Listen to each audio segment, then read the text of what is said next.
Ok les petits potes, aujourd'hui, je vais faire un petit react à Sofiane. Disney les meilleures théories 2. Je l'ai pas regardé, je vous l'ai fait, je voulais la regarder en react. Ça paraît con, mais en fait, hier j'hésitais avant de dormir, mais j'hésite pas. Ce film, vous l'avez très sûrement vu, c'est Vaiana. Et dans Je l'ai vu sans le Vaiana, voir, je il y a crois. une poule. Loulou. Et pour les vrais fans de Disney qui ouvrent des cartes Lorcana c'est le jeu de cartes de Disney, vous serez peut-être tombé sur celle-ci. Hop, le focus, voilà, c'est le poulet dans Vaiana, hey hey. Mais checkez Des l'allure cartes. qu'il a sur cette carte. C'est pas juste un poulet. Cette carte, l'illustration de cette carte vient appuyer une théorie. Hey hey est un demi-dieu. Alors, dès le début du film, quand on voit Vaiana enfant, on peut remarquer que Hey Hey est déjà présent dans sa vie. Et une fois Vaiana plus grande, bah, il est toujours là. Hein? Un poulet, ça vit entre 5 et 10 ans, pas plus. Alors pourquoi lui, il a pas bougé, pas de calebasse, Seulement. rien? Ah, et pour vivre aussi, il a besoin de manger. Mais lui, non, vas-y, il mange pas, il mange des cailloux. Et alors le pire, c'est ça, quand Maui lui donne des graines à manger, il picore à côté. Mais c'est pas parce qu'il est débile, non, non. Il sait pas manger parce qu'il n'a jamais eu besoin de le faire. Parce qu'un demi-dieu, ça n'a pas besoin de manger. Et ça survit à tout. La pirogue, elle se retourne en mer, il survit. Quand ils se font attaquer par les Kakamora, les pirates noix de coco, Kekawa. il survit aussi.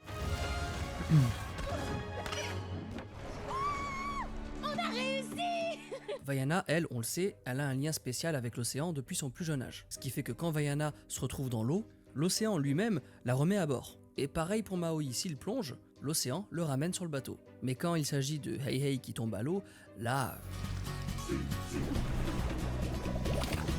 Là, ouais, c'est surprenant, l'océan agit avec lui de la même manière que pour Vaiana ou Maui. Mais en Comme plus, si non? c'était un personnage vraiment important. Hey Hey serait donc un demi-dieu qui serait métamorphosé en poulet. Mais Hey Hey, c'est pas le seul personnage de l'univers de Vaiana à cacher sa vraie nature. Le méchant crabe géant Tamatoa, lui aussi cache un secret, plusieurs même, mais on en parlera plus tard. C'est lui.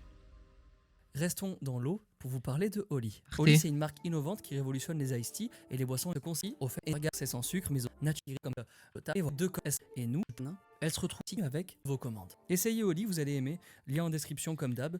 Et nous, Jamais, je on me lance continue jamais tenté avec par les trucs comme Blanche-Neige, ça. la sorcière de À part Blanche-Neige, Rhino première Shield, j'ai grande acheté une coque méchante genre du 4 ans premier après grand les trucs classique Buzz de et Disney. AMXM et À tout la quand fin ils de faisaient que Blanche-Neige, ça la là. sorcière, elle est prise en Y'a rien à voir, chasse j'ai plus par ça les sur sept nains. Elle se retrouve au bord Amazon. d'une falaise que la foudre frappe pour la faire tomber dans le vide.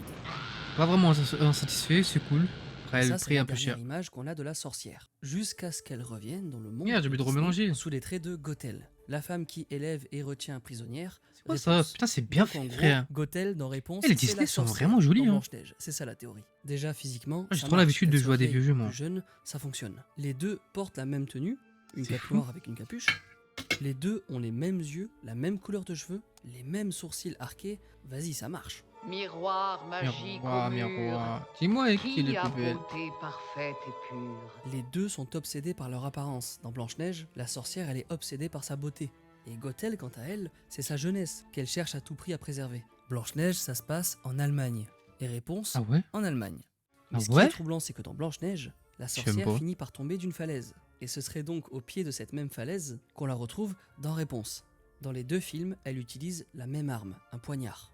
Alors, pas de la même manière. Et là, mon fidèle et loyal serviteur, tu la tueras. Dans Blanche-Neige, la sorcière envoie un chasseur pour la poignarder.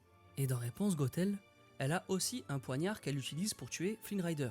Et il y a un autre petit détail qui vient appuyer cette théorie, c'est cet easter egg. Dans la tour où Gothel, ou la méchante sorcière, appelez-la comme vous voulez, c'est la même personne. Spoil Enfin, là. là où elle élève Réponse, on peut noter juste ici la présence d'une pomme rouge.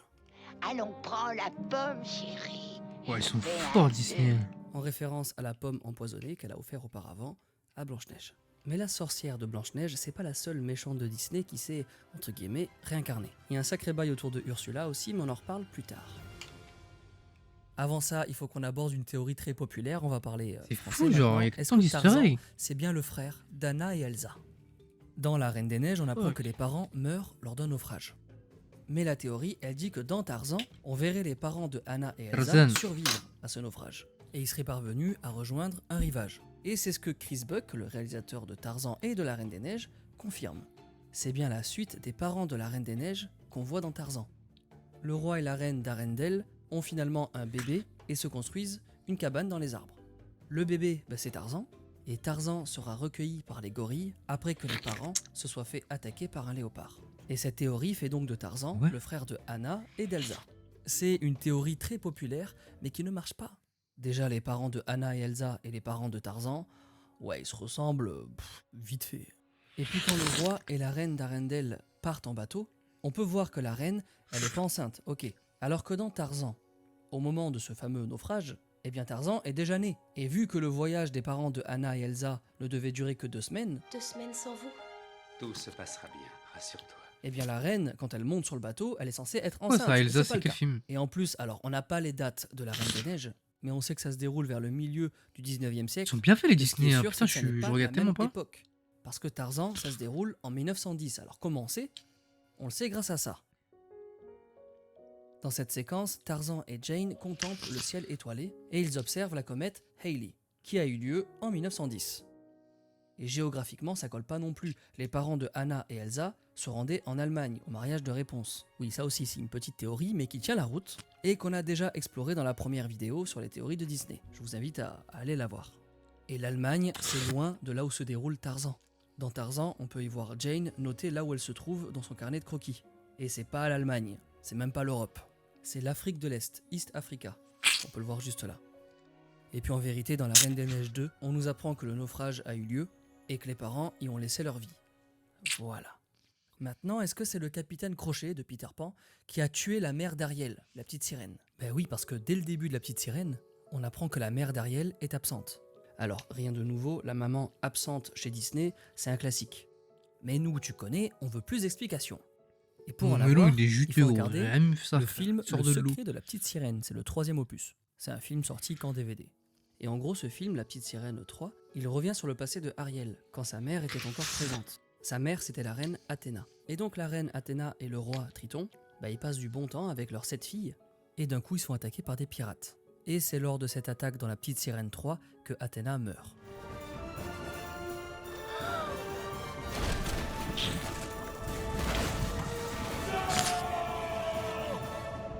Et donc, Et d'après la théorie, le capitaine de ce navire serait Crochet. Dans Disney, l'autre univers où on retrouve des pirates et des sirènes, c'est celui de Peter Pan. À un moment dans Peter Pan, on le voit rendre visite à un groupe de sirènes qui habitent le pays imaginaire. Bonjour les C'est filles. chelou, mon melon, frère. Parmi ce groupe de sirènes, il y en a une qui ressemble énormément à Athéna. Ouais, il est sucré pour faire un goût de pied, gros. Les cheveux roux, Tu te sauces la queue cette- bleutée, j'ai juré. Et c'est d'homme, je Athéna. comprends pas, gros. Alors maintenant, pourquoi elle serait la cible de Capitaine Crochet? Déjà, il déteste tout ce qui est lié au pays imaginaire. Il ne vous a tranché la main que pour vous faire une petite blague, voilà tout. Oui, mais la jeter en pâture au crocodile. Et Y a un mec qui l'a déteste essuyé encore ses yeux plus sur tout le ce qui est melon, lié frère. à Peter Pan, depuis qu'il lui a coupé la C'est main trop pour chelou, la donner gros. à manger au crocodile. Et les sirènes, elles sont proches de Peter Voilà. Pan. Et donc ça donne une première raison à Crochet de les attaquer. Mais alors pourquoi cette sirène en particulier? Pourquoi Athéna? Parce que c'est une connasse. Pardon, j'explique. Parce que quand Peter Pan propose de raconter l'histoire de la main coupée de Capitaine Crochet, écoutez ce que répond la supposée jeune Athéna. Je peux vous raconter comment j'ai coupé la main de Crochet avant de la jeter au crocodile? Oh oui, moi j'ai toujours aimé cette histoire. Et oui, et voilà. Elle est pas cool du point de vue de Crochet. Alors d'après la théorie, Athéna aurait quitté donc le pays imaginaire pour devenir la mère de Ariel. Crochet, pareil, il quitte le pays imaginaire. Mais il Wesh. continuerait de traquer tout ce qui est lié de près ou de loin à Peter Pan, jusqu'à tomber sur cette famille de sirènes, dont fait partie cette rousse à la queue bleutée qui s'était moquée de lui. Ce serait donc Crochet qui serait le capitaine de ce navire. Mais c'est qui le pire entre le capitaine Crochet et le génie d'Aladin? Parce que lui, mon gars, c'est un escroc. Le génie d'Aladin doit encore un vœu à Aladin, c'est ça la théorie. Alors au début du film, Aladin trouve la lampe et rencontre le génie, qui lui annonce avoir droit à 3 vœux. Oh, attends. Tu exauces les souhaits. 3 pour être précis. Son premier vœu, c'est celui de devenir prince. Génie, je souhaite que tu fasses de moi un prince. Super. Le génie lui offre alors les richesses et la tenue d'un prince. Mais l'habit ne fait pas le moine. En vérité, là, Aladin, il n'a ni royaume, ni de sang royal qui coule dans ses veines, pas d'héritage, rien.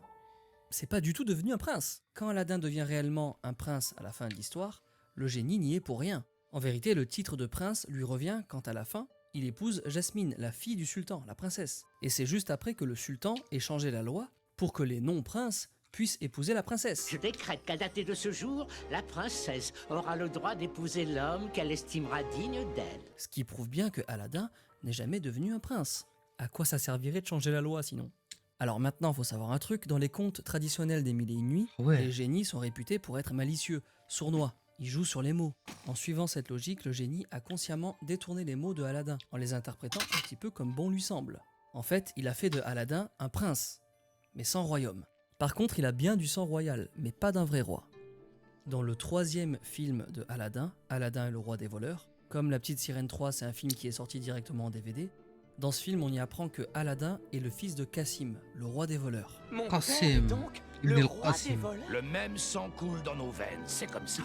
Ce qui fait de Aladdin un prince. Donc au moment où Aladdin a souhaité au génie de devenir un prince, le génie aurait fait du père de Aladdin le roi des voleurs pour que Aladdin devienne un prince. Mais oh, c'est un escroc, c'est tout, même le 2e vœu il est bancal. Après avoir été capturé, ligoté et jeté à l'eau par Jafar, Aladdin prononce Jafar. son 2e vœu, celui d'être sauvé de la noyade. Il faut que tu dises, génie, je veux que tu me sauves la vie. Compris? Vas-y, je t'en prie, Aladdin! Je prends ça pour un oui. À Skip, d'après le génie, il a prononcé son vœu. Mais la vérité, c'est qu'il n'a rien dit. Donc en fait, la théorie, elle est pire que ça. Le génie ne doit pas un vœu, il doit 2 vœux à Aladdin. Le premier, c'est pas un vrai prince. Et le second, il ne l'a jamais souhaité. Le seul vœu qu'il exauce, et attention, celui-là, il le fait très bien, mon pote, il n'y a pas d'entourloupe, hein, il fait ça dans les règles de l'art. C'est le dernier vœu, bien sûr. Génie, tu es libre. Me libérer, pas de soucis, c'est comme si c'était déjà fait, garanti. Du coup, il peut assuré. plus Pause pour les 2 autres. pas refaire des vœux, Mais quoi. je vais en reparler du génie, j'en ai pas encore fini avec toi mon pote. Et nous on continue avec la Reine des Neiges. Alors cette théorie, elle se découpe en plusieurs parties. La première, c'est celle comme quoi Hans n'est pas le vrai méchant de l'histoire. Déjà, il a pas de chanson solo. Et la chanson du méchant chez Disney, c'est un grand classique, ça permet au méchant d'exposer son plan machiavélique. Scar, Ursula, Tamatoa, Gothel, Jafar, ils ont tous une chanson solo où ils exposent leur plan diabolique. Mais Hans, non. Enfin si, il en a une, et Je sa chanson, c'est déteste les L'amour est un musiques, cadeau. les Pas chansons un titre de musicales comme chanson, ça. Très méchant quoi. Genre des chants.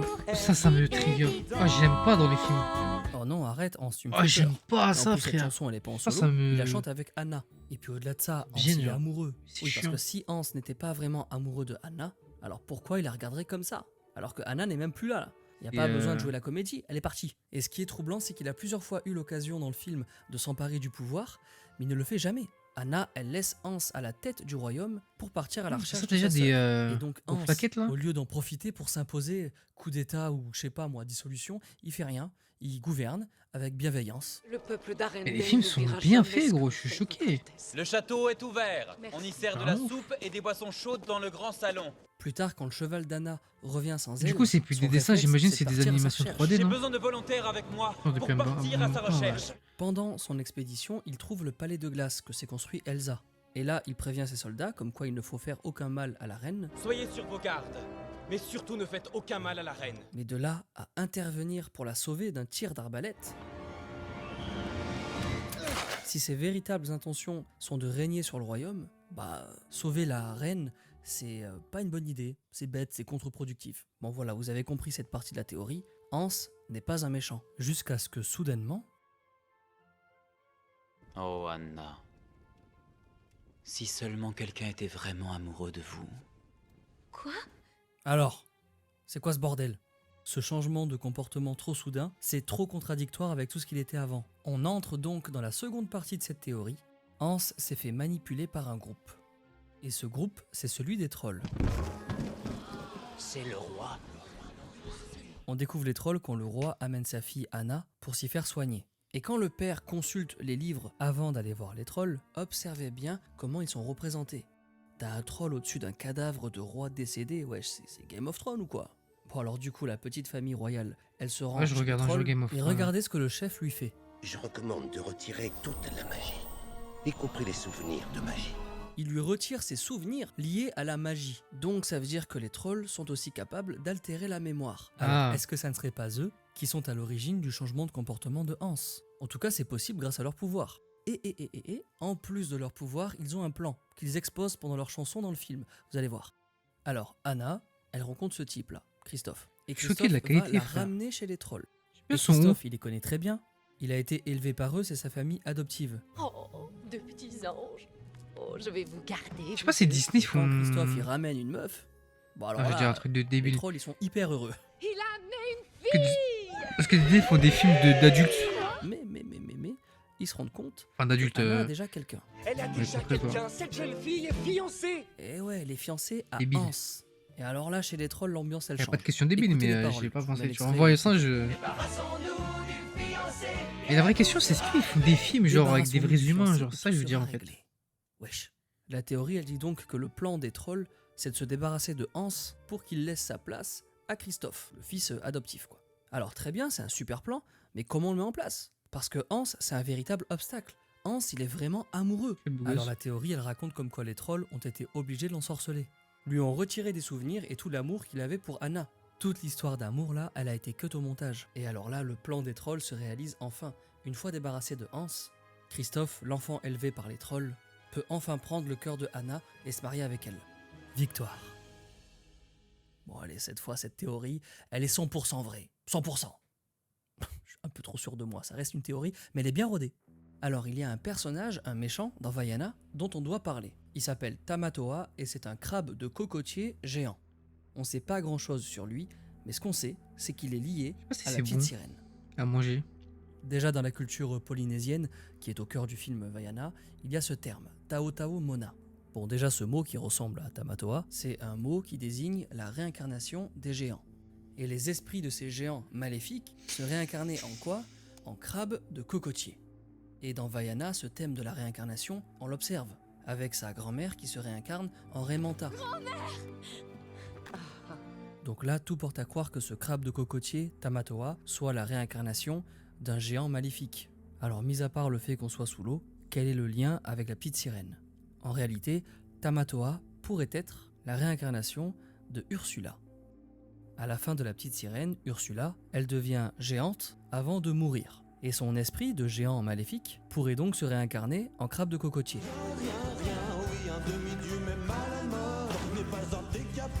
Bon là, il taille Maui en lui disant que même un demi-dieu à la mode n'est pas un décapode. Je sais pas pourquoi il dit ça, parce que même lui, c'est pas un décapode. Tamatoa, il a pas 10 membres. Il en a 8.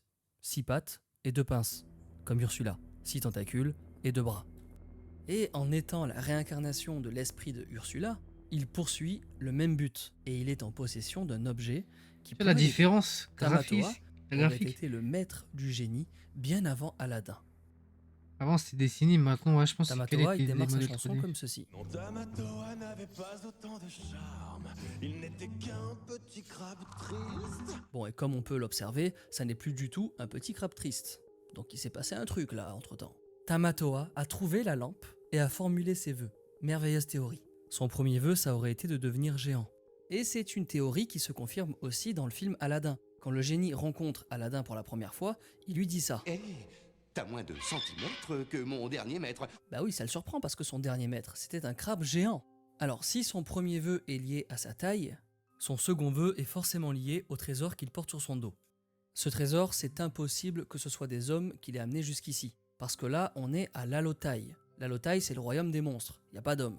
C'est difficile d'imaginer un crabe tout seul amasser tout ce trésor. Surtout si à la base, c'était un petit crabe triste. Non, c'est compliqué, le seul moyen, c'est de faire un vœu au génie. Et en plus, c'est easy pour le génie de faire pop un trésor. Maintenant, pour son troisième vœu... Mais du lui, il coup, a dans pas leur libéré carte, le génie. c'est full easter Non, egg lui, en pour vrai. son troisième Leur vœu, jeu de cartes, il a la l'air d'être théorie fou. Hein. explique qu'il a préféré mettre son trésor en sécurité, dans un lieu caché où seul un diamant d'innocence pourrait y pénétrer. Tout ça grâce genre aux cartes, c'est les cartes Disney qui fait que les gens trouvent des théories comme ça. Ah ouais.